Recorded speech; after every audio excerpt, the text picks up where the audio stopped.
Brusseau, and he will present on big data vandalism. Okay, well, thanks for coming out this early afternoon. What I am going to talk about is the intersection of philosophy and ethics with AI, big data, especially in the area of predictive analytics. And I'm going to want to try and do two things. The first is I want to talk a little bit about privacy and freedom and individual identity. And I want to talk about how our ways of expressing those things is affected or detoured by artificial intelligence, big data, and again, especially predictive analytics. What we usually don't do in the philosophy and ethics of AI and big data, what we usually don't do is sort of set up lines, acceptable, not acceptable. That's a misconception. Generally, we consider our job to be one to delineate what the kinds of trade-offs are as we enter a big data world, what we get, what we gain, what we get back, and what we sacrifice for those things. So that's what I'm going to try to do today in the first part of my talk.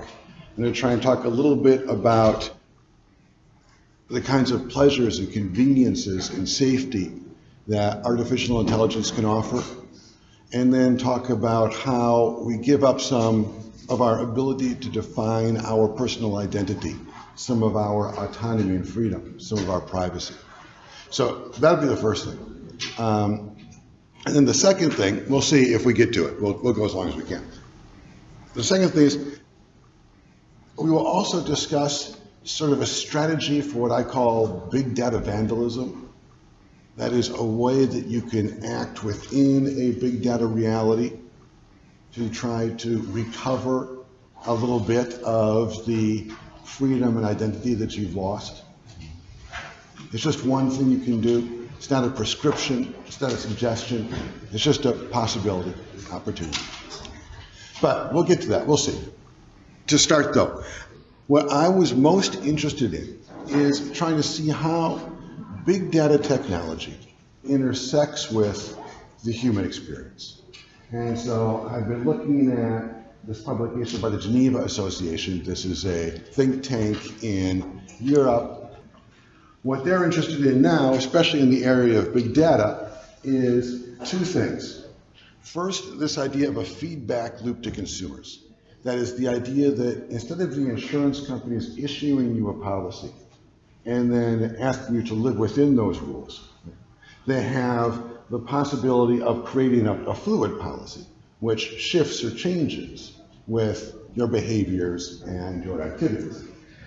So that's on one side. On the other side, more importantly, they want to incentivize you to change and shift your behaviors. It doesn't do any good for them to know what you shouldn't do. What they're trying to find are ways to get underneath the way you think and influence the way you will act. So those are the two things I was looking at. There's the feedback loop and then the behavioral nudging. And while I was reading through that, I came across this word that just mystifies me completely. So I did what any good red-blooded person does. I Googled it and discovered that it's one of those things, what can go wrong sort of things. So this is why this word acro-yoga kept coming up in this discussion from the Geneva Association, because it combines acrobatics with yoga. And the appropriate title here is, well, what could go wrong? Obviously, quite a bit. So, acro-yoga, which apparently, I don't know, but I've been told it's a big thing at Burning Man. Acro-yoga is a perfect example of the kind of place where an insurance company might want to intervene and nudge or push or influence your behavior. Simply to say, maybe don't try that. Maybe it doesn't work very well. So, how are they going to do this? Well, wearables. And the kinds of wearables that are being developed now allow insurance companies to understand immediately in real time all kinds of activities that you might be involved in. What I want to say is the technology of wearables is coming together with the ability to create feedback loops with consumers to create a reality where in real time, very quickly, insurance companies are going to be able to dissuade you from dangerous behavior. Which leads to this, the AI insurance paradox. It is the reason that we started having insurance in the first place is because it would allow us to do things which implied some kind of risk, right? The reason you do acro yoga is because you know you've got an insurance policy which will pay for the emergency room if you need it. So that's what insurance gives you. It vivifies, it gives you life. But now the polarities are shifting. If insurance companies continue in this direction, then what gave life is threatening to take it away. Every time you get up to go onto the acrobatic yoga contraption, you get on your wearable a little beep saying, uh-oh, your premiums just went up. So that's a completely different relationship that the insurance companies have with the consumers. And that's driven by artificial intelligence. And this is also a good place to start, I think, because I give about half of my talks to corporate, about half to academic. And they always say, the corporate always says, well, the academics have nothing for us. Academics always say they're not interested in the corporate. Well, right here, these things come together. Now, this is an academic point about this paradox, this human experience paradox. But this is also a business point. If you are aware of this coming up, that's a branding problem. That's a business problem that you can solve. All right, step one. Now I want to move on to a philosophical idea. I want to talk about time within the reality of big data. And I want to say, starting with this case of insurance, the kind of time that we're starting to build is remarkable. Because what does insurance do when it is an insurance that will predict and prevent? When it is an insurance that will see you're on the acro yoga contraption and you've got to get off that thing because you're going to hurt yourself. What insurance is doing is curing your ill, fixing your broken leg, fixing your black eye, whatever it is. It's fixing those things before it happens. It's happened. The cure exists before the disease. So I'm calling that the always already. You're always already cured. Now you can see this in other ways too. And for example, in disease outbreaks, you can hit people with a vaccine. But I think it goes beyond that. There's something deeper in this idea that big data will allow, in some regions of our experience, for us to create a relationship with time wherein the safety we find we get before we wanted it. And we'll see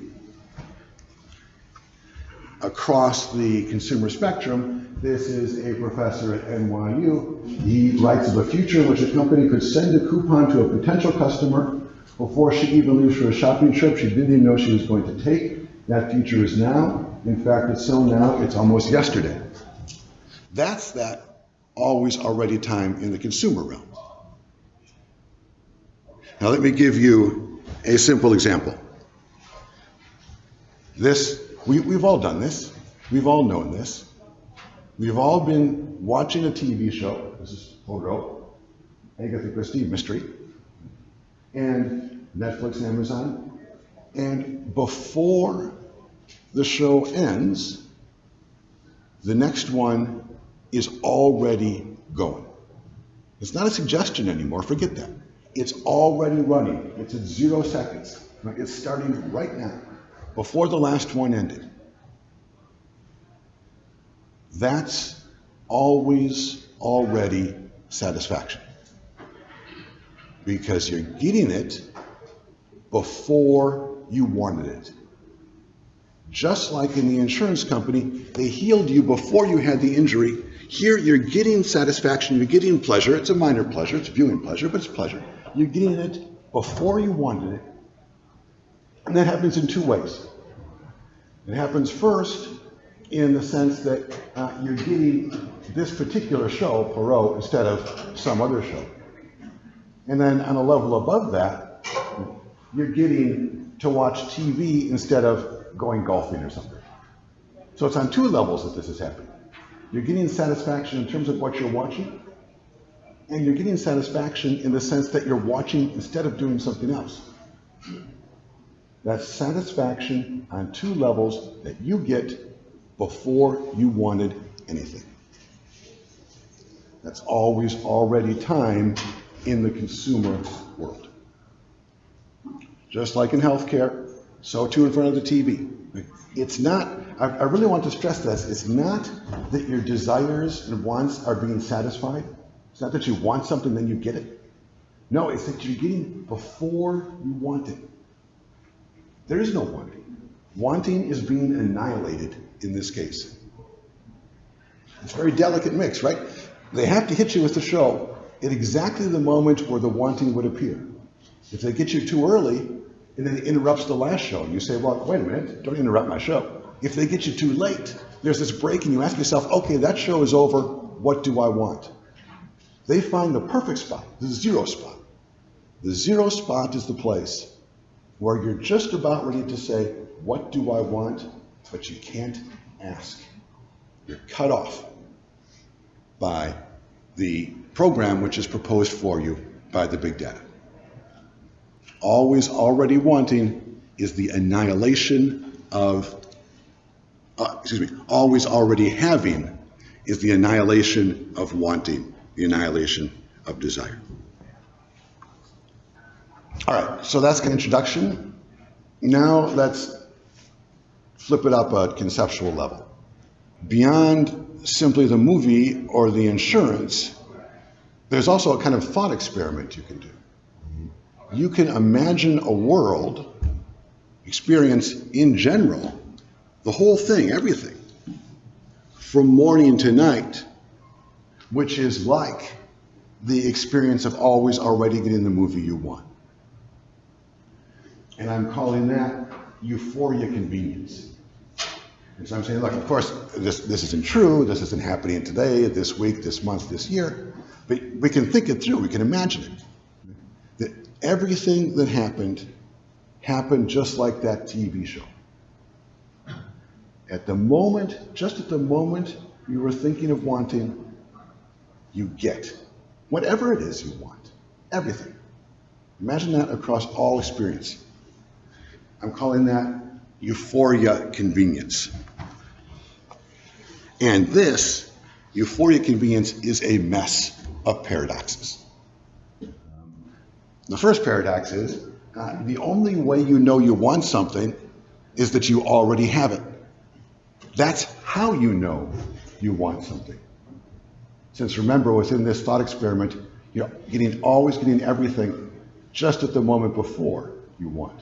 So how do you know you want something? You never have the feeling, right? I mean, you never say, I want a candy bar.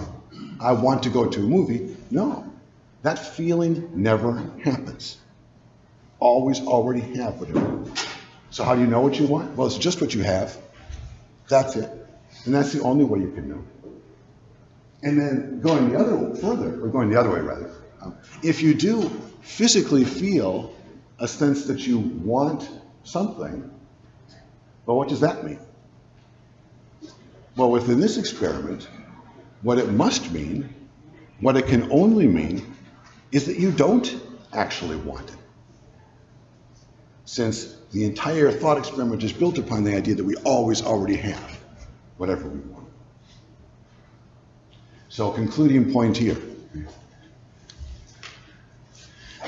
and I'm speaking very positively, what artificial intelligence in the area of predictive analytics is promising is a kind of safety with insurance and a kind of pleasure, maybe simple things, kind of satisfaction, maybe simple things like TV, or maybe not so simple things, I don't know.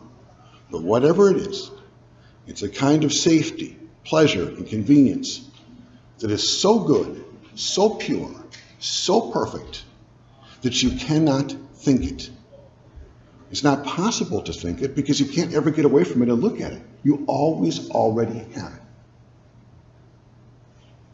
That's what artificial intelligence and big data are selling. It sounds pretty good. Pleasure is so perfect, you cannot think it. You can only live it.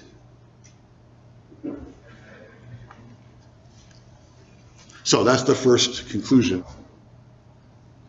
It's a thought experiment. Right? So we went from real world stuff, the insurance and the television, to something we can imagine, trajectory. Yeah, go for it. Can I raise a counterpoint? Yes, yeah, I like that. So, the way I understand the story of the Garden of Eden Sure. is that the curse of the snake is that its food is always near it, in contrast to the people who have to pray for rain, in which case they get a relationship with God. Which is to say that the always having it is the curse of the snake, and the blessing of people is not having it. Right. And so in what way does the snake suffer from this? I mean, if this is a curse, it sounds like a good curse to me. So I think we're going to find that out in the next number of years as these things advance. What is that curse? Right. Because the curse of, for example, never being hungry means you don't appreciate food in the same way. If you have a spouse and you're always with a spouse, you never have the longing for the spouse. Right. Yeah. And also the Garden of Eden, the free will to be with a person or not be with a person is fundamental to being able to form a relationship. In Judaism, the ability to be with God or not believe in God provides a relationship, the distance and closeness. That makes a lot of sense to me, and that's where we're going to. That's where actually we're going to go next. But please, yes. Well, I'll let you go there. I was just going to add. To your question, what is the curse? The curse would be the lack of appreciation, right? So if you never want things, then you don't appreciate them as much when you have them. So to me, when you said that thought experience was euphoria, my thought was actually there would be no euphoria. It would be very dull. Yeah. If you don't have the longing and then the satisfaction when you get something. All right. So terrific. So I think all of those are going to be hit at one or another point in these three. The way I'm tracing the three costs is in terms of privacy, desire, and freedom. And I think I'm going to come back to each of you. So just to summarize, so what we're saying is we've outlined this notion of a thought experiment of a presumably or possibly perfect reality. But now we're having some objections. There's some costs, maybe not perfect. And these are three ways of thinking about those imperfections: privacy, desire, and freedom. And privacy, first things first, if the machine is going to provide for you perfectly, it must know you completely. It's not enough to know quite a bit about you. It's not enough to know 99%. It's got to know everything. If the convenience is perfect, the knowledge must be complete.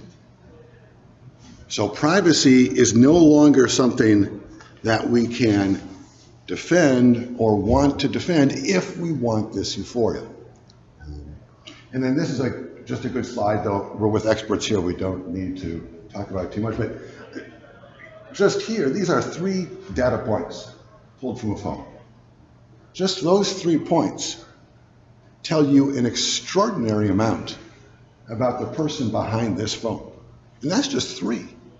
That's 3 points. So imagine what happens with 3 million with a company like Axiom. So in the real world and theoretically, privacy needs to disappear. not be threatened, not be jeopardized, not be diminished. It needs to go for the euphoria to exist. And that means that we, collectively, are going to find out things about ourselves that maybe we didn't even know. Again, for the service to be perfect, privacy must be non-existent. That means we must know everything about ourselves. And then this brings me to the next point, and it is that frequently when we think about privacy being lost, we think that it's someone victimizing me. Like, someone is taking my information from me. But I don't think that's the problem. I think that the problem with privacy lost is that I will be forced to find out about myself.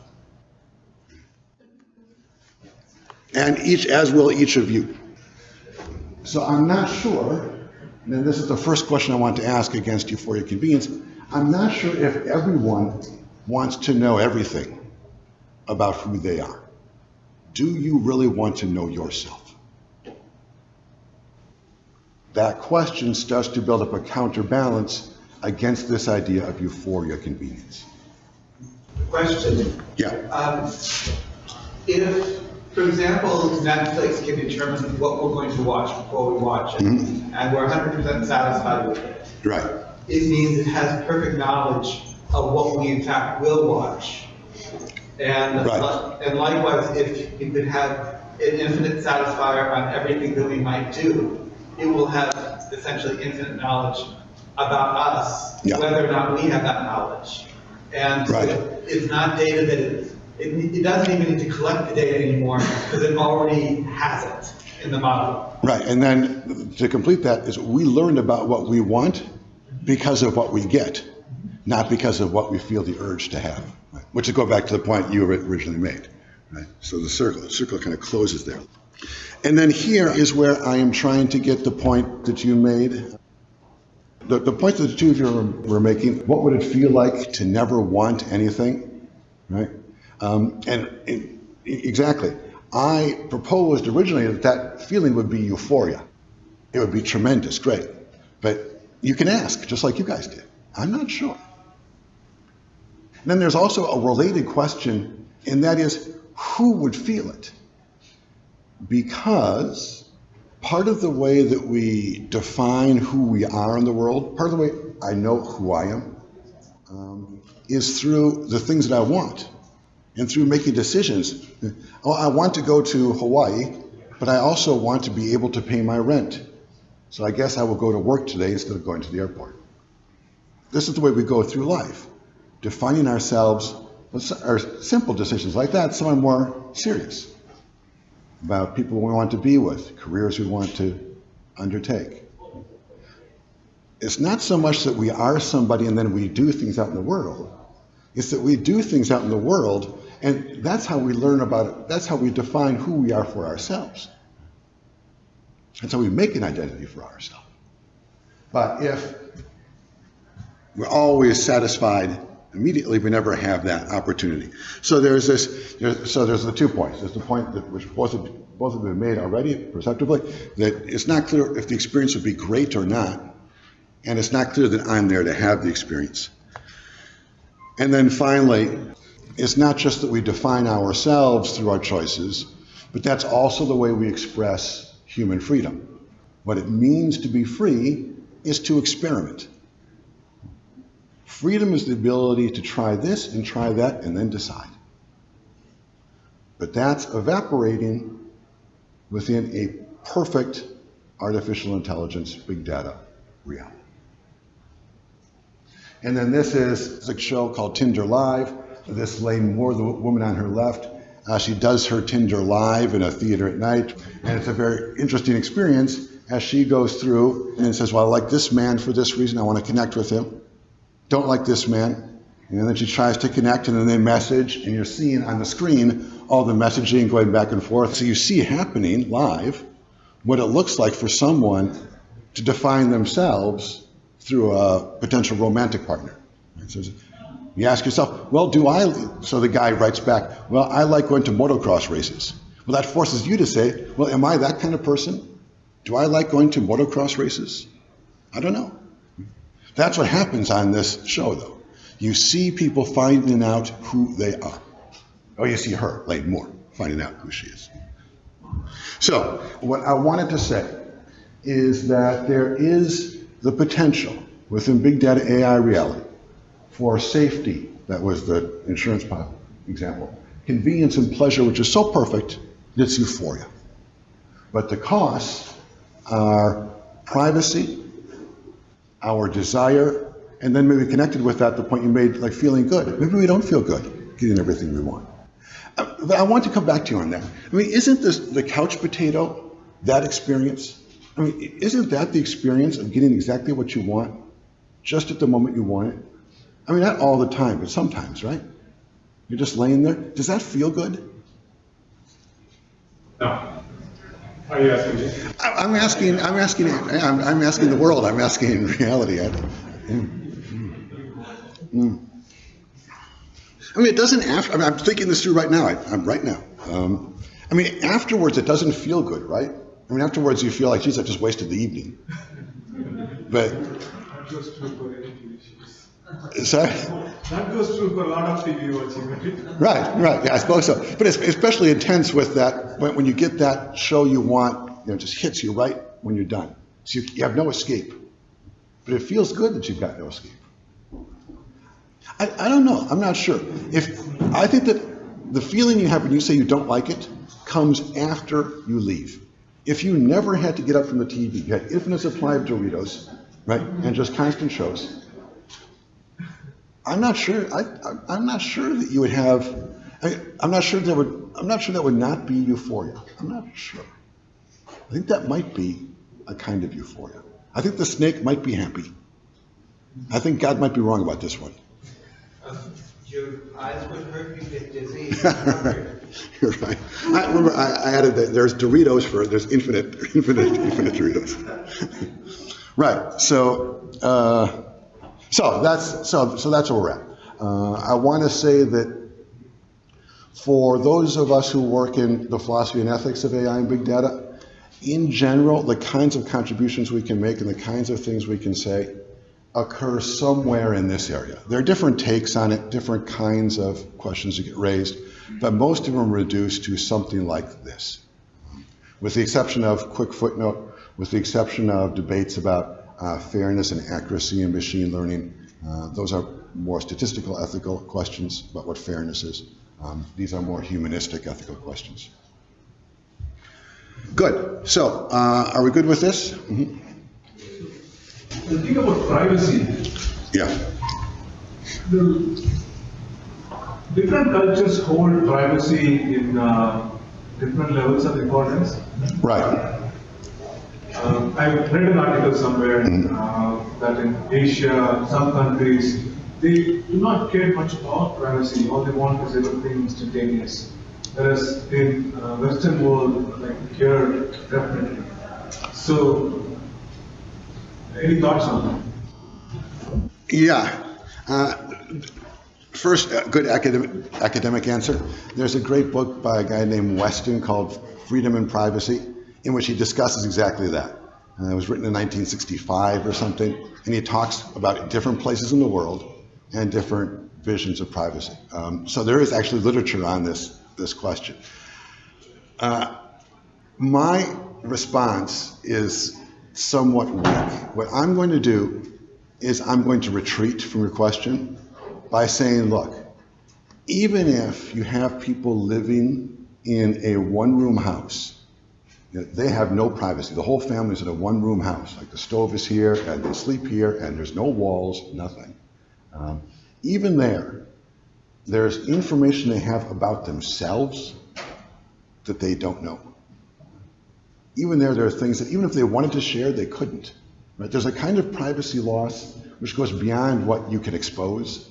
There's the privacy loss. There's the things that you yourself can't expose because you don't know them. So I think that's the only way I can get out of that question, because that's a very good question to push me back and say, well, maybe privacy is not like that. Maybe privacy is just a cultural construct. It just matters to us here in the US and Western Europe and forget the rest. But I don't think so, because I think there's that second level of privacy that exists everywhere, I think. The example you gave was. I mean, just hitting on what he said, I don't want to jump onto that, but I want to give an example of what was happening. Like in China, I was just watching this Wall Street Journal video the other day saying that they're using artificial intelligence in research in schools where students are wearing EEG helmets and they're tracking. I saw that. It has the light on it. Yeah. 2 days ago, concentration levels of students, where are they paying attention or not, and those data, that happens, that tracking is done real time, and that data is sent to their parents every 10 minutes, so they can compare each and every student's performance and who's paying attention in class or not. So that's a level of privacy which would not be acceptable in the Western culture, but over there it's appreciated because students are performing better and the competition is so high that people want to just get better in I guess it's basically because of the level of competition that they don't have concern about those privacy levels. So I think that's why I wanted to understand where most of this thing. Yeah. Also, there's a woman who works at JP Morgan and Carnegie Mellon who has a good point about this. And I've had this discussion with her. And she's an older woman, but very vivid and has lived with artificial intelligence from the very beginning, right? So she is the history. Her first name is Manuela, and she's from Portugal. So you maybe know her. Her last name escapes me, but she's Manuela from Portugal. And she basically makes your point. And she says that, look, we're just going to get used to living without privacy. It'll take a generation, but little by little we'll get used to it, and then we won't be concerned about it anymore. It'll be sort of like, she said, look, it's sort of like people learning to live with dishwashers. I mean, when you first got the dishwasher, people said, well, how does this thing work? It can't really clean clothes. Like, it doesn't clean the way we know that it should. But she says, eventually people got used to the dishwasher being like that, and they live like that, and that's it. So she thinks, I disagree with her, but she thinks, and she's a serious mind, she thinks that your direction is the right direction, and that privacy will just evaporate with time through things like this experiment in China. Yeah. I don't know.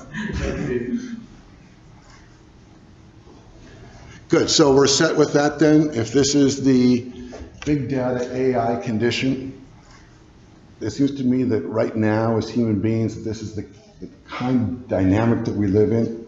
Most of the decisions that we face are decisions that in one way or another will get us some safety, get us some convenience, get us some pleasure, and we'll have to give up a little bit of privacy, a little bit of desire, a little bit of freedom, and I want to add that identity, the idea that we define our identity for ourselves as opposed to having it defined. And then we'll go on to vandalism. If we each give up a little bit of freedom, won't we end up without any freedom as a collective? That seems correct to me. However, then at that point you would ask, well, why would I want freedom? Because I'm getting everything I want. Right? If I'm getting everything that I want, I'm getting it. Then what good is freedom? There are some societies that believe that way. Yeah, well, maybe ours will be one of them. I'm not sure, but that's the response, right? So you would say, look, we give up freedom, and it's worth it. That's the deal. So it's not, going back to the start, it's not so much that this is about one decision is the right or the wrong decision. Not at all. There is no right or wrong decision. But there are better and worse understandings of what one or the other decision entails. And that's kind of what we're up to. And now we're up to vandalism. There are some things that it seems like you can do when faced with this kind of reality. And what I am trying to do with vandalism is I am trying to create or present a strategy for thwarting the predictive analytics that are, to my mind, the core of the AI big data condition. And what makes the whole thing work, no, it's not true. What makes the whole thing work is data. But what intersects it with the human experience, that's it. What intersects it with the human experience is predictive analytics. So if human beings are going to have some sort of resistant interaction with this stuff, that's where it's going to happen, at the interface with predictive analytics. So vandalism is about interacting with predictive analytics in the following way. With respect to big data platforms, by which I mean just simple things, LinkedIn, Tinder. With respect to big data platforms, the institutionalized use is data is gathered, your identity is resolved, which means you are defined even better than you know yourself, and then you are revealed and a prediction can be made. Vandalized big data platforms. What you try to do is you take those same platforms, LinkedIn, Tinder, etc., and try to turn them against themselves. That is, this is not a revolutionary kind of thing. It's not against big data. It's taking the tools of big data reality and twisting them a little bit in order to thwart the predictive analytics that drive the entire mechanism. And that's what I want to show you now. I have 3 examples. We'll skip the second, but we'll do 2 examples quickly. First example, what we're trying to do is vandalize the big data experience machine. And here is a LinkedIn part of feed that came into my phone. And it is this ad for a job which kind of relates to me. We're looking for 2 lectures associated with the university, I'm in a university, with responsible AI, human-AI interaction. Yeah, that's what I do. I could go for that job. I could do that job. But this comes to me from someone I've never heard of, Virginia Dignam. That's third connection. That means she's not someone I know, not someone I know, not someone I know. It's someone, no clue. And she's at Umea. I don't know what Umea is. I've never heard of Umea. So this is a really interesting case. Something via predictive analytics comes into my reality, into my life. It's the opportunity for a job in a place I've never heard of. Speaking a language I probably don't know, with cultures and norms and behaviors that are foreign to me. And I can go. I can take this job. Maybe. I can at least go for it. If I go, then I am breaking the predictive analytics machine. I'm taking this mechanism, which what is LinkedIn supposed to do? LinkedIn is supposed to learn your past, your academic and professional past, lock you onto a line, get you onto the next career step, and the next, and the next. But this opportunity comes in, and I just get on an airplane and go to Umea, wherever that is. I have to Google it. That's using predictive analytics to break predictive analytics. That's taking a machine which wants to know who I am and lock me on a career path in accordance with that identity, and I use that machine instead to create a new identity. Get on an airplane and go. Learn a new language, meet new people, new customs, religions. I don't know what I'm going to find. But whatever it is, it's going to be a different identity, a different me. The machine which creates and imprisons your identity is used to create a new identity. The theoretical point here is the reason you go is because you don't know what to expect. That's really important for this. It won't work otherwise. You only go because you don't know what to expect. So as opposed to conformity with your past human experiences, your academic and professional preparation, your established expertise, right, you find something where you can't know what to expect. Like a job in Umea, wherever that is. Another example, Tinder. There it is. This did not, of course I'm married, this did not come across my Tinder, but I'm imagining this is a real Tinder. I changed a few little things so I didn't involve any real person. Not much though. This is pretty close to a real thing. Nanny, 31. Message, if you play Pokemon, I enjoy eating and sleeping.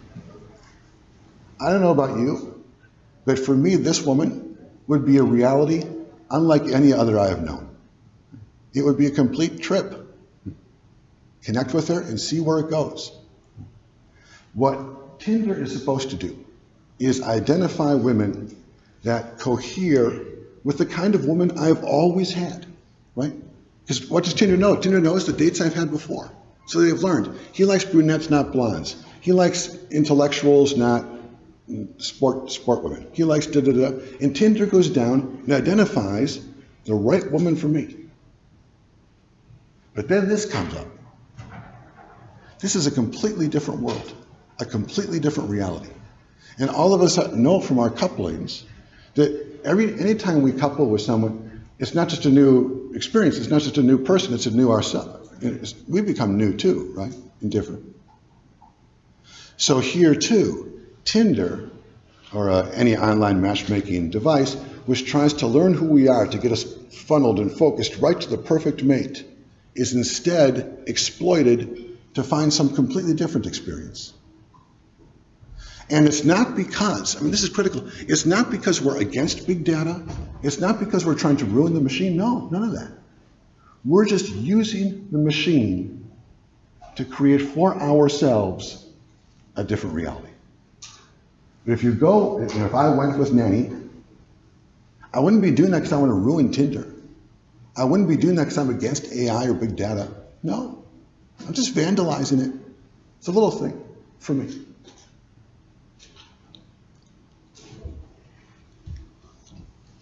Good. So, the rules of big data vandalism, neither for nor against it, but operates within big data and AI culture and twists the elements in order to create a different opportunity for your identity. What I've wanted to say today is two things. First, I've tried to give a look at what the philosophy and ethics of AI and big data looks like. That as frequently people talk, they say, well, privacy, we don't want to lose privacy, but rarely does someone say, why don't we want to lose privacy? Well, this is why. This is why we don't want to lose privacy.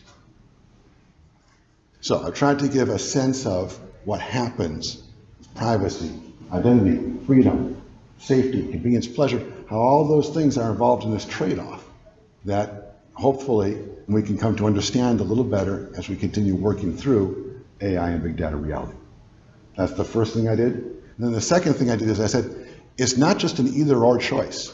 It's not just either embrace AI, big data reality, or go off the grid.